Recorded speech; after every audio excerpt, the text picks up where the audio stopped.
सत्यनारायण व्रत के प्रसंग में लकड़हारों की कथा। सूत जी बोले, ऋषियों, अब इस संबंध में सत्यनारायण व्रत के आचरण से कृतकृत्य हुए भिल्लों की कथा सुने। एक समय की बात है, कुछ निषादगण वन से लकड़ियां काटकर नगर में लाकर बेचा करते थे। उनमें से कुछ निषाद काशीपुरी में लकड़ी बेचने आए। उन्हीं में से एक बहुत प्यासा लकड़हारा विष्णुदास शतानंद के आश्रम में गया। वहां उसने जल पिया और देखा कि ब्राह्मण लोग भगवान की पूजा कर रहे हैं। भिक्षुक शतानंद का वैभव देखकर वह चकित हो गया और सोचने लगा, इतने दरिद्र ब्राह्मण के पास यह अपार वैभव कहां से आ गया? इसे तो आज तक मैंने अकिंचन ही देखा था। आज यह इतना महान धनी कैसे हो गया?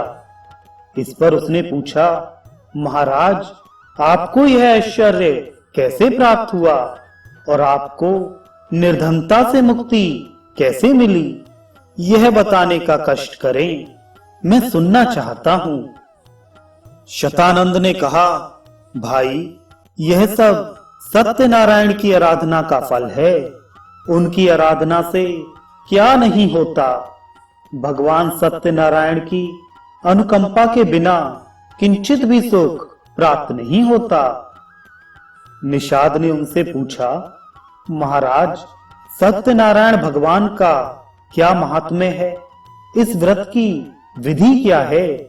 आप उनकी पूजा के सभी उपचारों का वर्णन करें, क्योंकि उपकार परायण संत महात्मा अपने हृदय में सबके लिए समान भाव रखते हैं। किसी से कोई कल्याणकारी बात नहीं छिपाते। शतानंद बोले, एक समय की बात है, केदार क्षेत्र के मणिपूरक नगर में रहने वाले राजा चंद्रचूर्ण मेरे आश्रम में आए और उन्होंने मुझसे भगवान सत्यनारायण व्रत कथा के विधान को पूछा। हे निषाद पुत्र, इस पर मैंने जो उन्हें बताया था उसे तुम सुनो।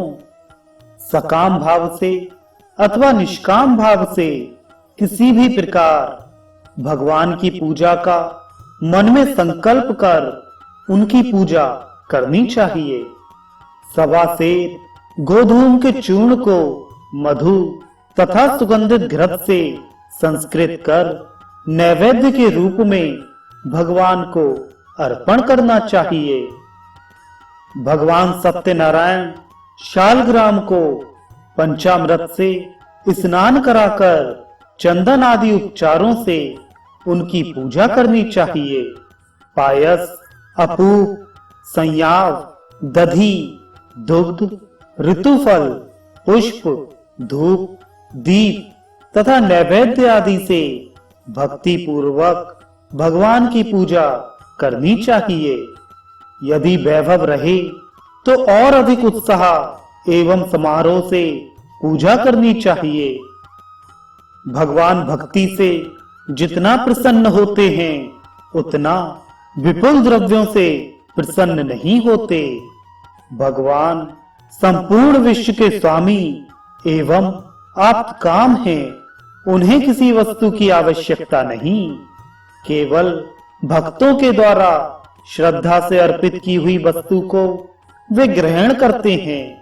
इसलिए दुर्योधन के द्वारा की जाने वाली राज पूजा को छोड़कर भगवान ने विदुर जी के आश्रम में आकर शाक भाजी और पूजा को ग्रहण किया। सुदामा के तंडुलकण को स्वीकार कर भगवान ने उन्हें मनुष्य के लिए सर्वथा दुर्लभ संपत्तियां प्रदान कर दी। भगवान केवल प्रीति पूर्वक भक्ति की ही अपेक्षा करते हैं। गोप, गृध, वणिक, व्याध, हनुमान, विभीषण के अतिरिक्त अन्य वृत्रासुर आदि दैत्य भी नारायण के सानिध्य को प्राप्त कर उनके अनुग्रह से आज भी आनंद पूर्वक रह रहे हैं। निषाद पुत्र, मेरी बात सुनकर उस राजा चंद्रचूड़ ने पूजा सामग्रियों को एकत्रित कर आदर पूर्वक भगवान की पूजा की। फलस्वरूप वे अपना नष्ट हुआ द्रव्य प्राप्त कर आज भी आनंदित हो रहे हैं। इसलिए तुम भी भक्ति से सत्यनारायण की उपासना करो। इससे तुम इस लोक में सुख को प्राप्त कर अंत में भगवान विष्णु का सानिध्य प्राप्त करोगे। यह सुनकर वह निषाद कृतकृत्य हो गया।